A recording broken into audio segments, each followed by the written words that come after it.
Hey there. Before we get started, I just wanted to come on and ask you all a favor. In our research, we've discovered that the vast majority of you do not actually like and subscribe to our podcast.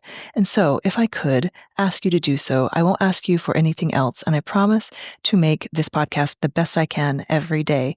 Me and the team really strive to do that for you. And so, if you could do this for us, we would be eternally grateful. Thank you so much. Hi, I'm Mickelle Weber, founder and auteur of House of Peregrine. Expat, immigrant, pioneer, none of these were a fit, but Peregrine describes what we are all about perfectly. Those that craft their life story with intention. I've spent the last 6 years in awe of the life-changing connections and stories I have experienced while living abroad, and believe it is time for this adventure to be recognized, celebrated, and elevated to the life stage that it is. Through these interviews, I hope to connect those living internationally more deeply to both the place they are living and with themselves and those around them. We cover everything from international finances and meaning-making to global parenting and relationships to make your time abroad more intentional, edifying, and full of beauty. Find us at houseofperegrine.com, where you can find more ways to connect with the ethos of Peregrine. I hope you enjoy today's guest. Let's get started. Today, I get to catch up with Adrienne Dant, House of Peregrine business member and the founder of Tobi Towels. She has also recently founded a wellness community called Swell. Adrienne is originally from the U.S. She left Chicago in 2013 to study for an MBA in Italy, and then she and her partner decided to stay in Europe and has since called Amsterdam home for the past 8 years. By day, she's a digital product lead at Nike, leading teams to develop digital consumer experiences. Her entrepreneurial spirit and unending energy has driven her to develop, in her extra time, both an innovative and amazing biking product called Tobi Towels, which you can find in the House of Peregrine marketplace, and a community for health and wellness entrepreneurs called Swell. For her, it's all about planting seeds. You never know how someone may impact your life. What she loves most is talking to people about their business ideas and connecting early-stage entrepreneurs. As we discuss in the episode, she even has a running list of startup ideas on a spreadsheet that she keeps around as part of her process for finding her next great idea. Iteration is key in startups, and Adrienne truly is an entrepreneur and operator at heart. I loved our conversation and hope you will too. Welcome, Adrienne. I am so happy to have you on today. We know each other in real life, but also I am a huge fan of everything you're working on. So I want to start out by first asking you about your story, like we know each other from Amsterdam, but there's lots before. How did you come here? And tell us everything about that. Yeah, sure. Happy to do so. Thank you so much for having me. I'm really looking forward to this conversation. So, a little bit about me. My mom is originally Italian, so she's from Italy. And as a child, the first time I traveled to Italy was when I was 8, and I fell in love. We went as a family and we traveled around a little bit. My mom still has family over there, so I got to meet my relatives there for the first time at that age. And, I think just realizing that there is a world outside of what I knew, really, like I said, hooked me in at that young age. And fortunately, because we had the family, we traveled back almost every other year as a child growing up. And so I had that exposure. We would travel throughout Europe as well. And so finally, it was 2013. I said, okay, it's now or never. I was living and working in Chicago at the time. And I said, I've never lived abroad. It's now or never. And took the leap. As I said, And I just want to back up a little bit. Like, you grew up in the States. Yes. In Chicago or somewhere else? So I'm from Ohio originally. Ohio, so I was born and raised in Ohio. Then I went to school in Indiana at Purdue. And then most of my professional life was in Chicago. Yes. And then. So your childhood made you assume maybe that sometime it felt like your other home in a way, Italy and Europe. It did. And, I continued to travel even with friends, friends from university, friends from Chicago. And, I always felt, and it's funny, my brother will tell you, well, it's no surprise that Adrienne moved to Europe because every time she came home, she cried, which is like literally true. And so I guess I just felt this connection, and like I said, there was just kind of this strong draw for me to be here. And yeah, and again, I think it was when that seed was planted when I was 8 and never went away until, like I said, in 2013, I finally made the move. So it was like not if, but when you would make the move. Pretty much. It was when and how. So, as I think you have a really good opportunity to study abroad when you're in university. I did not do it then. And so it was kind of like, oh no, now I'm starting my career. What do I do now? How do I make that move? How do I do it responsibly? And so I remember having this conversation with a friend in Chicago over dinner. And she said, well, you've always wanted to get an MBA. What if you went to study an MBA? And so I started looking into programs, and it's those life-changing one Exactly. sentence someone says sometimes, right? Exactly. And so it was like, okay, the light bulb went on. And so I started doing some research. I found a very international program at the University of Pisa where my cousin had also studied. So, I knew it was a reputable university. And, I think, when I look back at the experience, I think it's one of those things where when it's meant to be, things just fall into place. So I owned a condo. I still own a condo in Chicago. Again, it's like sometimes you think like, oh my God, real estate. Like I'm so tied to this. I can't be free. There are ways, to deal with that. So I was fortunate. I found, someone to rent my apartment. I have ever since. Like I said, I still own the condo in Chicago. So I was fortunate, that fell into place. With work, I had to resign, of course, because I went into a full-time program for the MBA, but I ended up finding, I got into the program, found a place in Pisa. So, again, things just kind of fell into place. It just started rolling once you decided. Yeah. And that, I think a lot of people have that experience where it's just, you find that moment, and it sounds like this lunch really had this effect where you're like, oh, it is. And I think a lot of times housing and all these constructs do give us false blocks. And then once those are removed, it's like everything moves in that direction. Wow. So your MBA brought you to Italy. Yes. And so I was in Italy. The program was for 1 year. So I was in Pisa for some time. And then I actually was fortunate enough to live in my mom's hometown. She lives in a tiny village in the mountains of Abruzzo. The name of the village is Barea. So it's like, again, and when I first went when I was 8, my mom said, we have a lot of family here. Okay, I get it. But then I went and I'm like, it was like, that's your cousin, that's your cousin, that's your cousin, that's your cousin. I'm like, what do you, like, I have 3 cousins in the United States. What do you mean all these, like this whole village are my cousins. This is insane. Wow. But it's like that, and so both of my mom's parents were from there as well. And so of course, like a lot of people are still living there. And so there's a lot of indeed second, third generations and cousins that are there. So I got so it's really for you a bit like returning to a motherland of sorts. Yes. And so it is very comfortable. Again, it's funny. And did you speak Italian already? I had picked up some here and there. The program in the MBA was in English. And so I actually got a lot better with my Italian while I was living in that village because, there was not an option to not to speak English. And so in the MBA, I kind of cheated a little bit. And because it was so international, it was very easy just to have a simple conversation in English. But, in Berea, when I was with my family, there were times that we were at dinner and I was thinking I was speaking Italian and they had maybe a confused look on their face. And I'm like, I'm not exactly sure what I'm saying. And I don't think it's, but it's just, the act of practicing and like, okay, got to give it my best shot. But yeah, that definitely helped with the Italian language. What did you learn about yourself in that experience of like just having to go for it? Yeah, I mean, it's tricky. It's challenging. And I would also say that it's uncomfortable, right? And so it's something where, I always think that language is an Achilles heel for me because it really is putting yourself out there. So you do feel very vulnerable, when you're practicing and you're a beginner again, essentially. Yeah.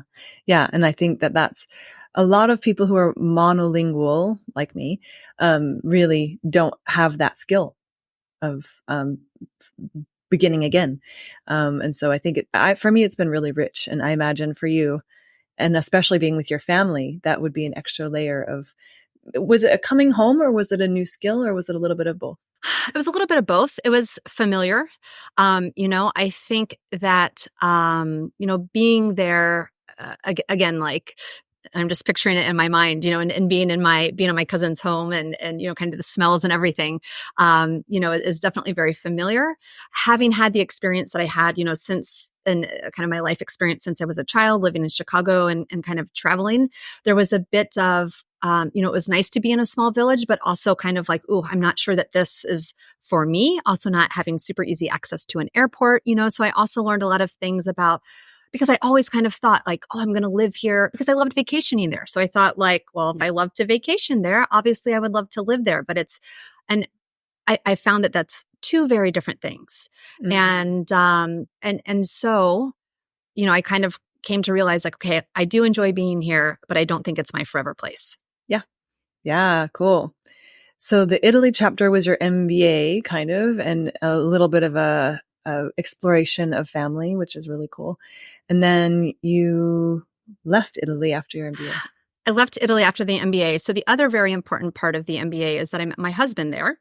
Oh, nice. Yes. and so he is Colombian.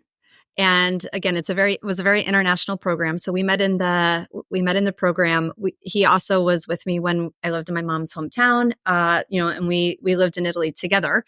We then kind of, I kind of say we were homeless because we had both left our countries.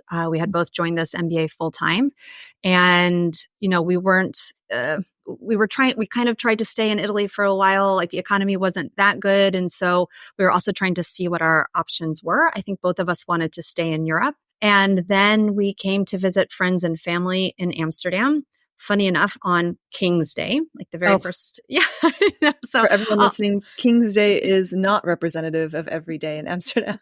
Exactly. It's like a massive citywide party. Exactly. Which I had been warned, but it was also just kind of a shock. I mean, we literally had one suitcase to our name. We took the train from the airport. We were walking in Amsterdam Zuid, dragging our suitcases to my brother-in-law's house, and just trying to, then we immediately went out into the city to experience the festivities. But literally, we had those two suitcases to our names and really no plan of what we were going to do next. Yeah. Wow. And that came about just because you guys were intentionally trying to land somewhere.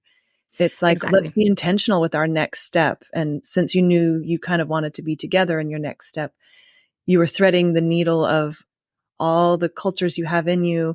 And what was that like? For me, it seems really romantic. Was it romantic? Yes and no. I think having only one suitcase to your name could also be very stressful. But exactly. Yeah.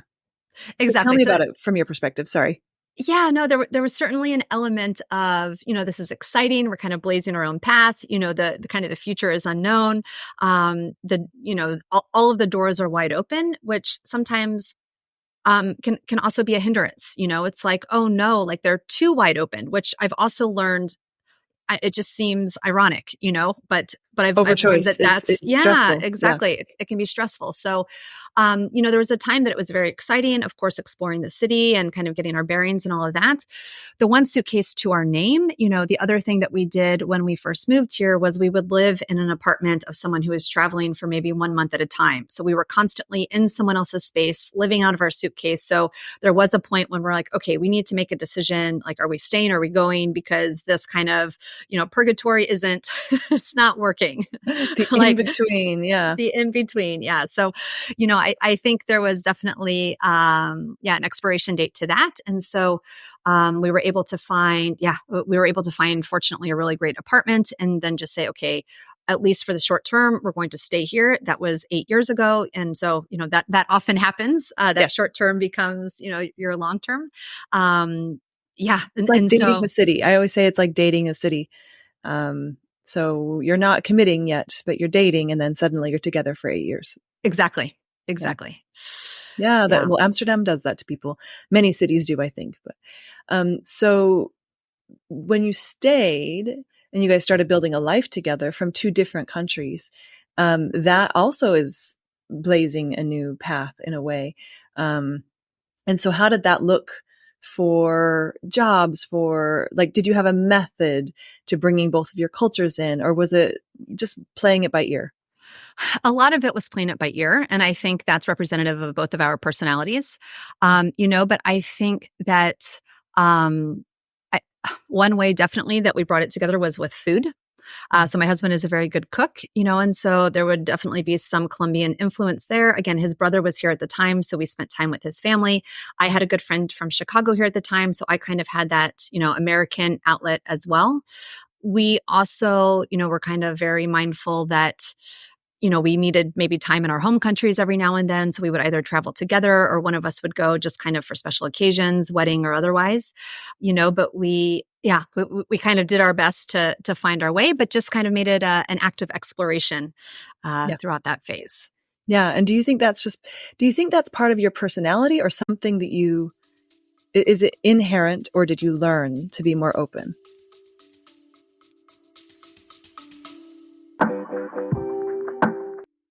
Did you know that House of Peregrine has an app? It is full of resources, information, and products to make life as an international more connected and more intentional. As a member of House of Peregrine, you also now have access to exclusive discounts, products, guides, and events to make life more fun and connected. Simply download the app at houseofperegrine.com and save it to your home screen. Okay, back to the show.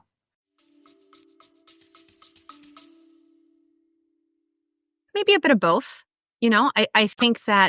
I think that as you start to expand your boundaries, you naturally become a bit more open. I think you start to, when you see more of the world and you understand, that there's more out there, then you maybe start to ask for more, and you start to look for more. Yeah. And so I think, and then you can start to see, and again, for us, it's food that kind of connects us to different countries and cultures. So whenever we're going somewhere new, if someone's like, oh, I've been there, it's always like, what food do we need to eat? Or when someone says they're from a different country, like what's your favorite dish? So it's always that underlying tone of connecting via the cuisine. Food. Oh, nice. The food. Yeah. That's it for us. Yeah, cool. So you're in Amsterdam, the two of you, beginning a life together, really just making a life completely outside of either one of your comfort zones. Yeah. A new language for both of you.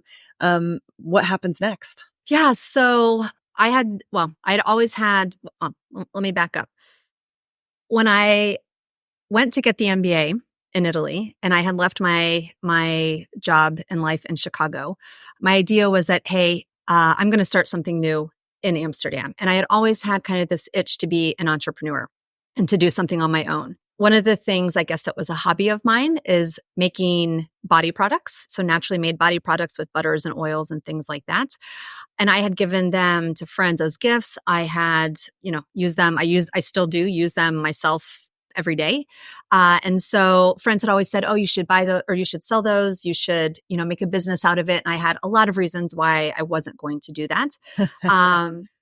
Yeah. And so I think, I kind of thought at the time, like, okay, maybe I will try to do that. And so I, tried to look at different ways of connecting with other entrepreneurs in the health and wellness space.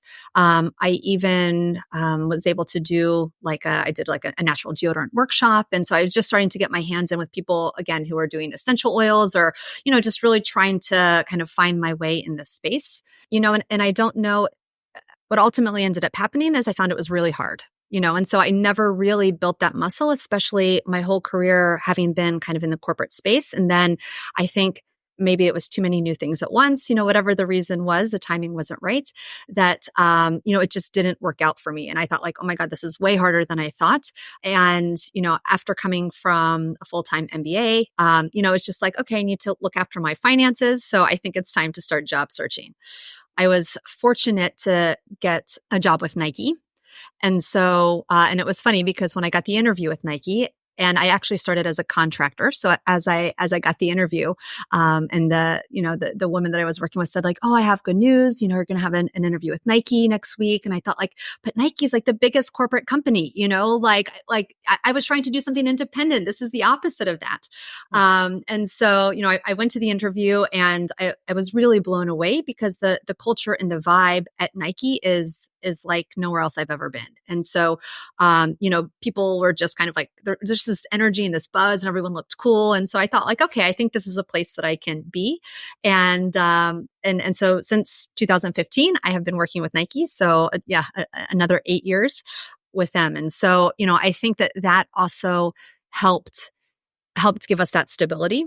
And kind of say, okay, again, this is something that, for me also having that kind of transition was a little uncomfortable. It's something again that, being in a new place, being without a job, just trying to find my way, like this kind of gave us that stability. And then I would also say it really helped me expand my network and my friends and, just kind of having that social outlet as well. Yeah. It's like a portal. Like a company Exactly. is like a portal of socialness. And when you first arrive, there's so many new things. Everything's new. You don't know where to buy things. So having that, it almost is an impossible task to start a company as well as do everything else you do when you change countries. Yeah. And so so you found that balance in having a really solid, creative corporate workspace, which is how a lot of people come abroad, is they already have that. But entrepreneurs have the extra, which is interesting. Yes. Yeah. So 8 years in, you are 8 years in. Yeah. Yep. Yeah. So, so 8 years in, and again, still with Nike. Actually, we're still in the same apartment that we had found, like when we decided to, unpack our suitcases for good. So I think we made a really good choice on that one. But I would say like, I'm also I'm at the point now where I still have that entrepreneurial itch. And so in recent years have also been doing a lot to really foster that. So I'm very fortunate that I can do that alongside of, again, my day job at Nike. And, there's really kind of two things that I have going on in that space. And so I don't know where you want me to start first. I have one that's more product based and then one that's more service based, and it all kind of comes together. Both. So why don't you start how it started? Did you start first? So you have I think we can tell where the entrepreneurial community came from. So why don't you talk to us about that first? Cool. So the entrepreneurial community, indeed. So I lead a network of health and wellness entrepreneurs, and it's funny because this is something again it comes from my passion of the natural, natural kind of homemade products, and just knowing that like you can go to your kitchen and you can basically get everything that you could at Atos. So you can, you could find something for your skin, deodorant. I mean, everything, like it's all safe enough to eat and you can actually use it on your body. So it's something that I'm very passionate about. And so I ended up starting a meetup group, and this was I think I started the meetup group in 2018. And then I don't know. I was like, oh, geez, that's like kind of scary. And so I sat on it for almost a year before I actually activated it. I activated it at the end of 2019. And the idea was kind of to do in-life podcasts. So just to like have people come and speak and be inspired, and then just start to build that network of these health and wellness entrepreneurs. I had one in-person event, and then of course we know what happened in 2020. And so then had to pivot and then started doing events online, have had, people in my network come in and give workshops on social media or sales or, other skills that entrepreneurs need, as well as. Yeah. And I think it comes from, if I may, you're trying to provide the support you didn't have Exactly. when you first arrived. Exactly. That's how I feel. And it's not just support. It's not support. It's actual skill building. It's both, because I think there is the skill element of it, and there is definitely the support element of it. So, one of the things also that I did, and I'm actually coming back to now during the pandemic, was just having people come together online and share their ideas. And it was like this beautiful session of like giving and taking. So people would come to those sessions just to help other entrepreneurs. So, there might be someone who is talking about, let's say, their yoga business, and there's someone who's in technology giving them ideas about how they can grow their business. And so you really just see how other people want you to succeed and are willing to give their time and ideas to doing that. So again, that's something that as my community and network has evolved over the years that I'm kind of coming back to, because I just really love that give and take. And I think that's what builds those rich and deep relationships. And I think that's really where you feel like you have I don't know, it's more than a network. Do you know what I mean? Like, I think sometimes the word network can sound cheap, but this is really like, no, I want to foster those, like, I want them to be your friends and like friends that you can count on and people that you can trust. So that's what I'm trying to build. Yeah. For everyone listening, there is an accordion outside of the window. I live in the center of Amsterdam. That's where I'm recording this. And there is an accordion. Please enjoy. But there's nothing I can do about it. You're not imagining things. Yeah, you're not imagining things if you can hear this accordion, this lovely accordion outside. So what I see is you are creating that container that Nike provided for you. And so here comes the accordion. You hear it. Yeah.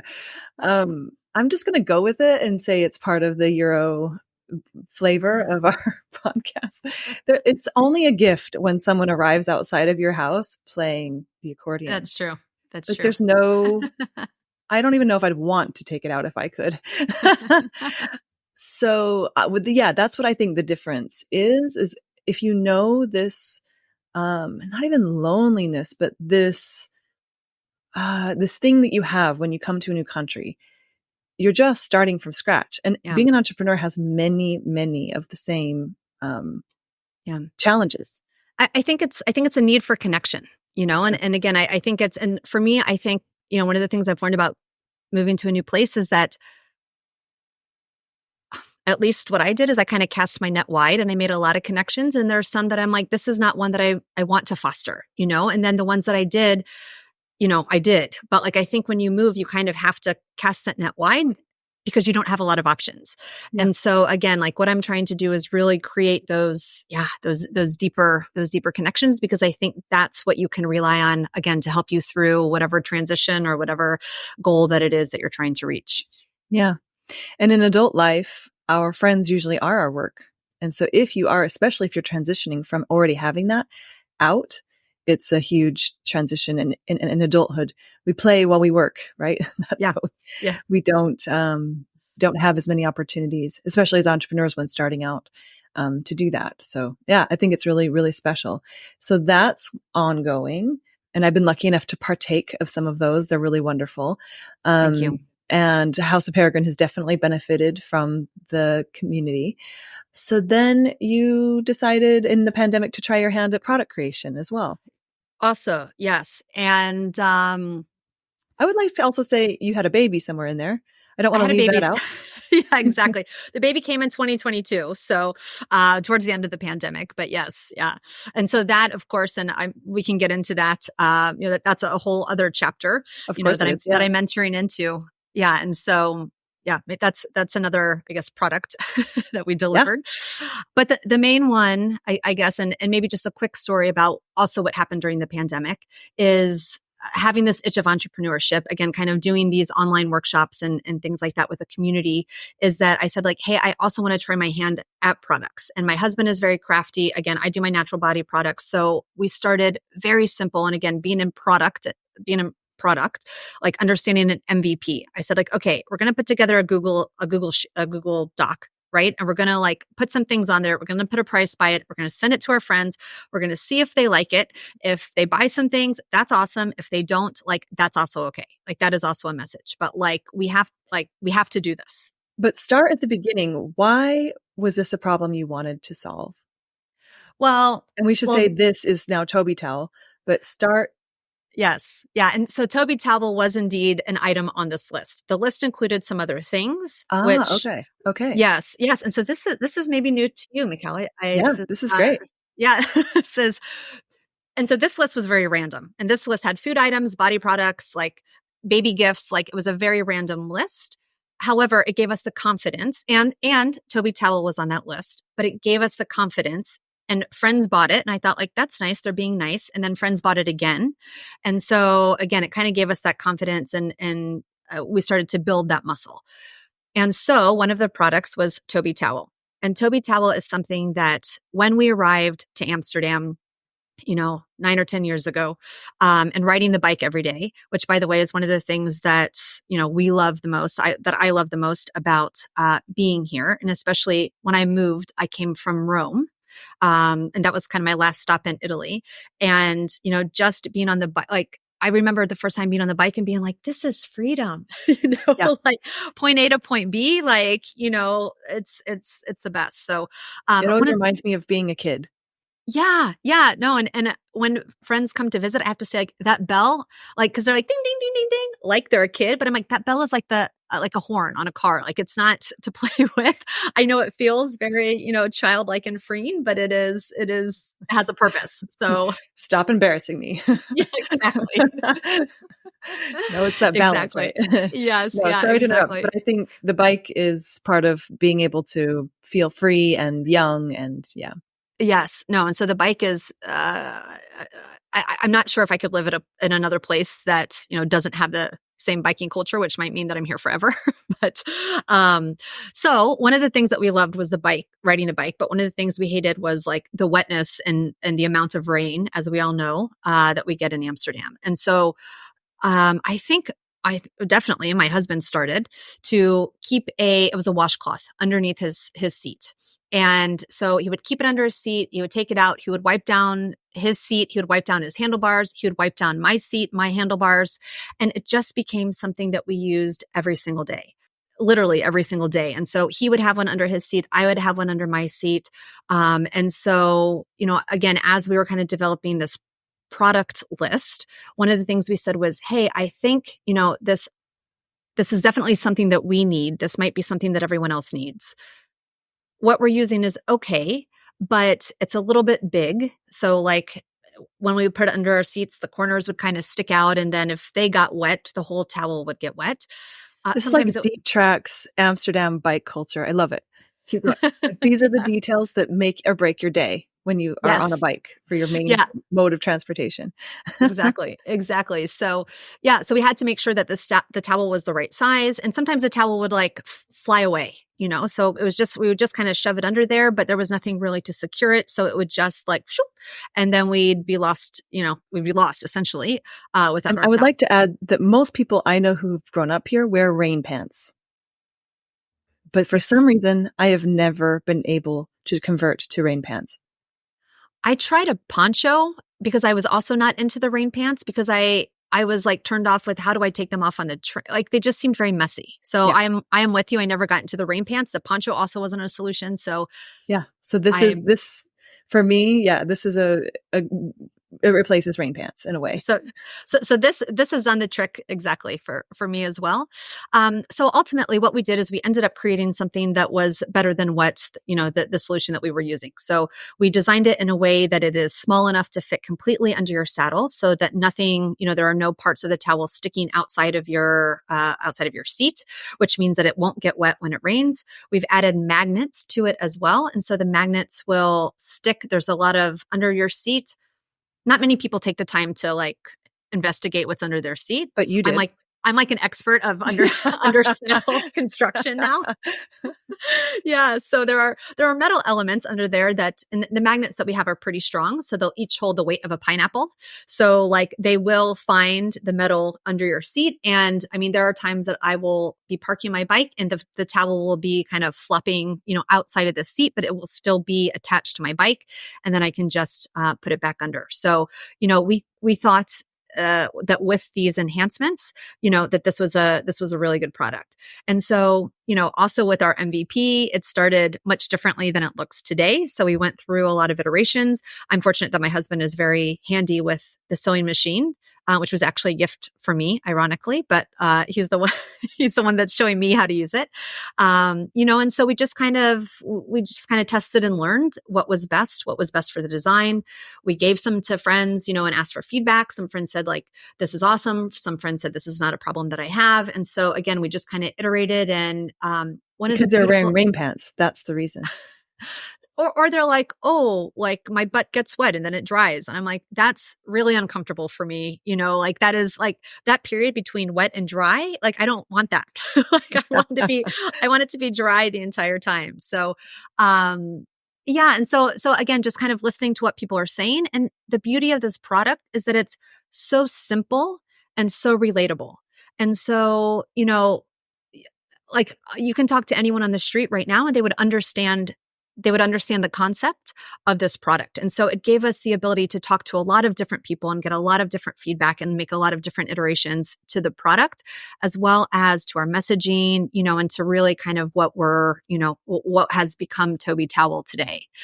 And so, even at work, like I'm at risk of becoming known as like the Tobi Towel girl, but, as any entrepreneur would be.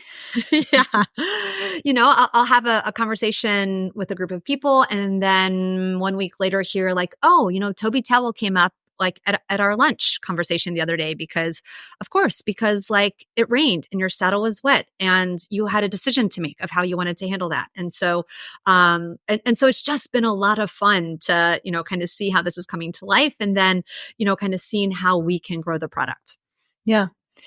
Yeah. And in my own life, to add to it, my kids, I used to have to run back in to the house to grab a towel because I couldn't figure out how to store it under the seat like you, or I would just store it in the box part of the bike where my kids ride in the urban arrow. But then the towel was always wet. But now my kids are so happy because they can wipe off their seat with the Tobi towel and they call it the Tobi towel. They're like, grab the Tobi towel. And then I get to say, I know the woman who started this company. Oh. And that for me is really, we say buy local, we say all this stuff, but for me, for my kids, it continues my passion for raising them with an entrepreneurial mindset to actually be watching people in action, making really cool stuff that they use every day. That's so cool. And so for me, that's the other value is it's a great product. I would buy it anyway off the shop, out of the bike shop. I would probably buy it because it's that good, but there's more value in it within bringing it within a community with knowing founders who are women. And of course your partner's a big part of it too, but I don't know him as well. So I just say, I know the woman who started this. And so for me, that completes the cycle of what makes a kind of, not only have you done the entrepreneurial cycle, which is like most people make a bunch of apps and then the one that sticks, you've brought software to product creation, which I love. Yeah. And then just, you've done it by the book with making a really great product, which is congratulations. Thank you. But then within our little, international community, knowing all of these people who are making great products or great communities or whatever they've got going on, I think it really, for me, completes my passion of really cultivating this. And so it's for the kids. So not really, that's awesome, but it completes it. So, so Tobi Towel is an amazing product and you're doing that. So you and your partner your husband are creating Tobi Towel together still at your kitchen table, or is it? Still at our kitchen table. I think we're now at the point, we have, and again, kind of through this whole, this is new for us. So kind of through this whole process, I've been reaching out. And again, this is where I just find the importance of a network is like, okay, I want to do this thing. It's new. I don't know how to do it. And so, we had a friend kind of come to us to say, hey, I have contacts in India where he's from who, have a, textile manufacturing facility, because one of the challenges that we found as we started looking at sourcing it outside is just like the minimum order quantities. Yeah. We're not ready to place an order of 10,000 Tobis, not yet. And so, we were able to, again, kind of through a friend, place an order that's reasonable. And so we're about to take that step. And so that's also very exciting because one of the challenges is just that, again, Santi and I at our kitchen table, we can only make so many Tobis. And so hopefully this will just help us get a couple more out into the world. And it's time to scale.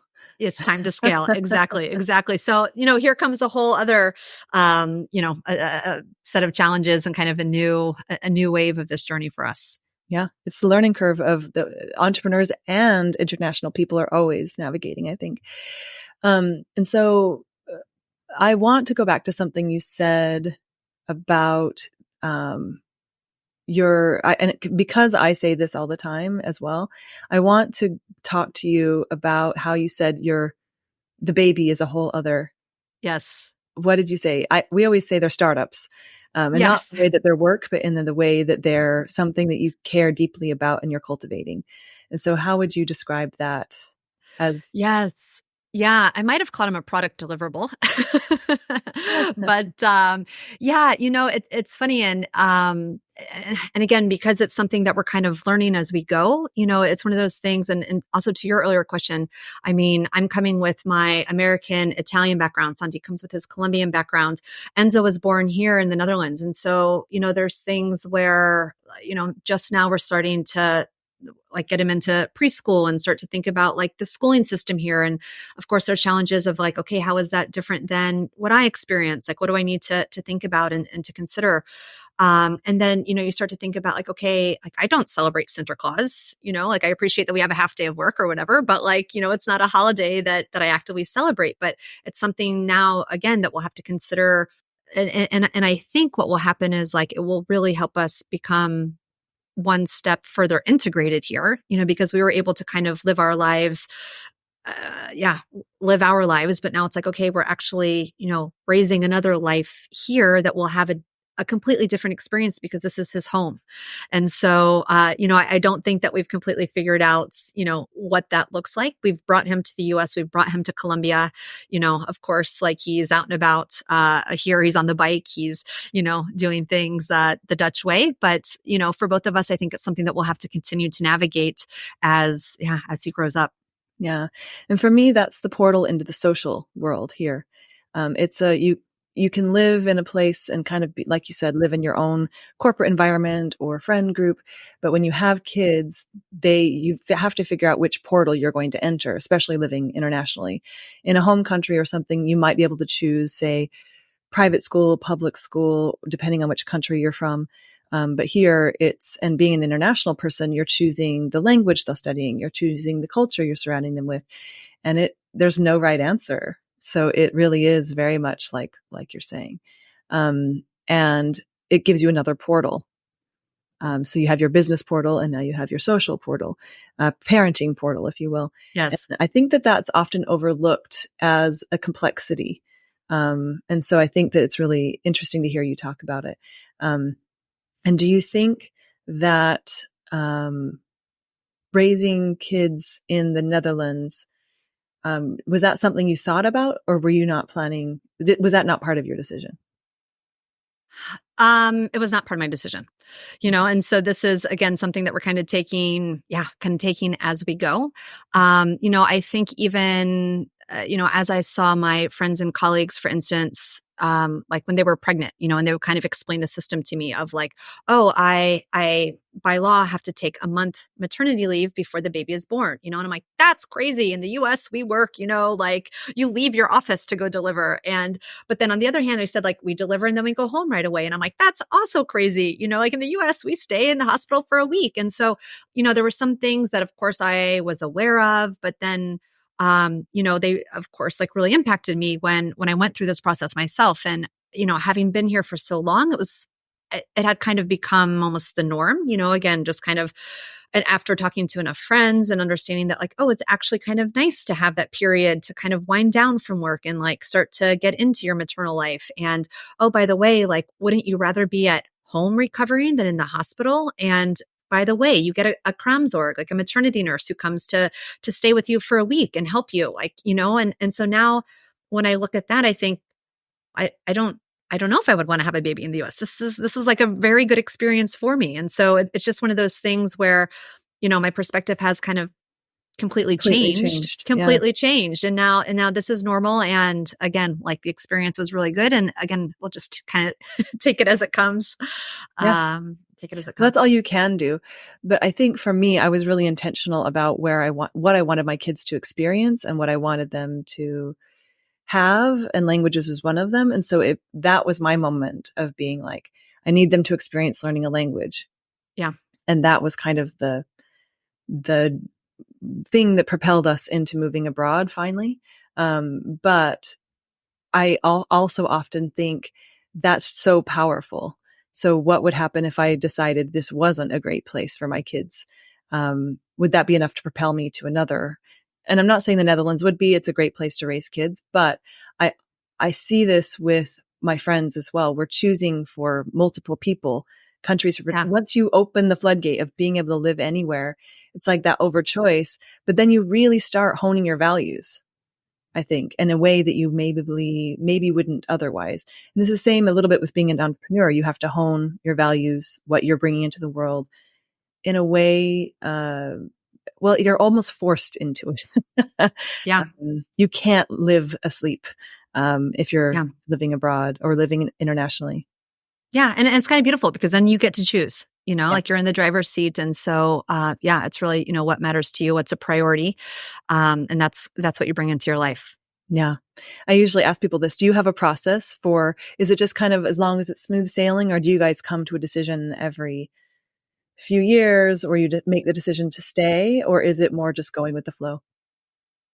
I laugh because literally every February, like after we've gone through a long, dark, gray, rainy fall and winter, every February, I'm like, okay, pack your bags tomorrow. We're leaving. So this is your process. I get it. This is my process. This February, I'm going to try to hedge against that. So maybe we can be remote for some time just to get a break. Because what happens then is, we get out of that winter period and into spring, and the city starts to come alive, and the days are so long in the summer, and then there's moments where I'm like, I'm never leaving. Like, this is the best place on earth. And so for me, I'm trying to balance like we're leaving tomorrow till like I'm going to die here. We're going to stay here forever. So just to try to balance that, from a mental perspective. But I mean, and again, we're still kind of at the point where we still feel like our doors are, our options are open, and we're choosing to stay here. We also don't have necessarily anything calling us to be, anywhere else at the moment. So, we kind of say like, okay, things are good for now. If we talk in February, you might hear a different story. Do a podcast interviews for you in February.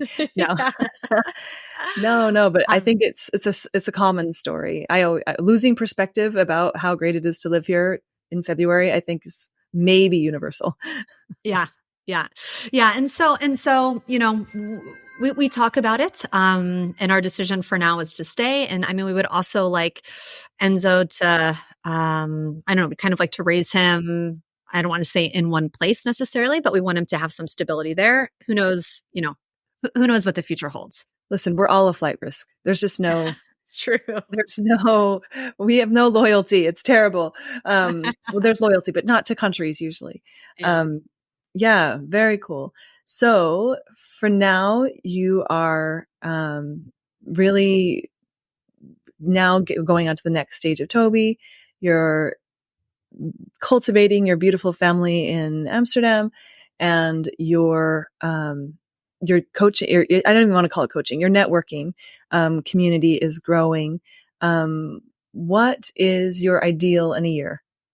Like, where will Tobi be? Where will the networking community be? Yeah. I mean, I would, and again, just like you said, I mean, I am actively cultivating them. I really would like them to grow. I think that there's a ton of opportunity with Tobi Towel, and I hope that with, outsourcing some of the manufacturing, we can really start to scale that. Because it's such a simple product, people have a lot of ideas. We have a lot of ideas, but it's like, it takes us a long time to make these suckers. So, having some inventory, and to be able to make that sales process, and that distribution process easier, I think will really open some doors and unlock, some opportunities. So I'm really looking forward to kind of where that takes us. So make it visual for me. Is it in every bike shop in Amsterdam? Is it in every bike shop in Amsterdam in the Netherlands?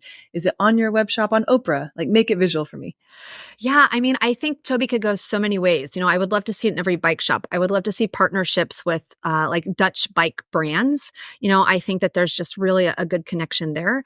I would love, as you mentioned, with your kids, like I have found, and I'm now like, kids are one of our target markets, because they really do feel a sense of pride and, a sense of responsibility with wiping that seat. So, how can we get in and, get this to more kids?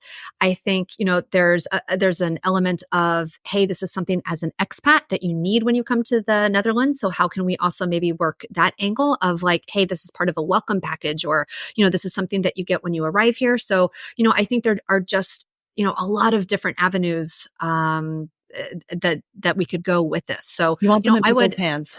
Yeah. I mean, I would love to see a Tobi on every bike, and then know that there's also one inside, maybe being washed or dried to backfill that one. But because I literally think that everyone with a bike can use this product.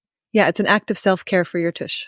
Yes, exactly. It's a peace of mind. You will arrive to your destination happier. Yeah. And with the entrepreneur community. With the entrepreneur community, so I'm also in the process of evolving that. So, right now I'm literally using platforms like Meetup and LinkedIn. I don't have my kind of own platform for it, so I'm working on building that out. And I'm also working on having and creating more of an offering for these entrepreneurs. So right now, again, I'm doing a lot of events here and there, but I'd like to put together, some sort of 6 to 8 week type package where we can really kind of connect and, kind of get into some of those things with the networking, with growing your business, with learning from experts. So that's something that I have in the works, hoping to launch at the beginning of next year, kind of with my first pilot, but, really kind of making that the destination for entrepreneurs who are looking to grow. Awesome.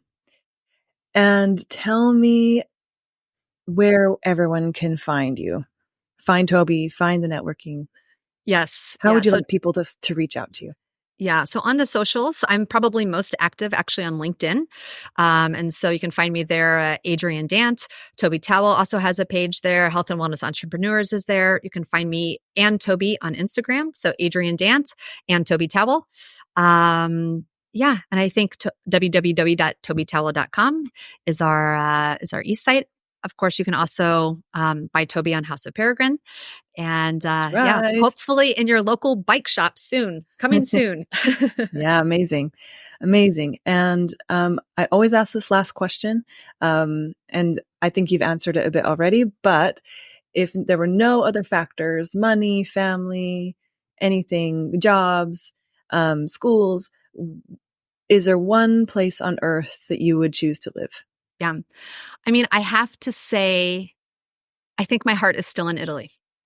So I do think if there was one place I would have to live, and every time I go back there, I think this is where we need to be. And again, while we were there were, just some challenges. And of course we were doing the MBA, and it was a different season of life.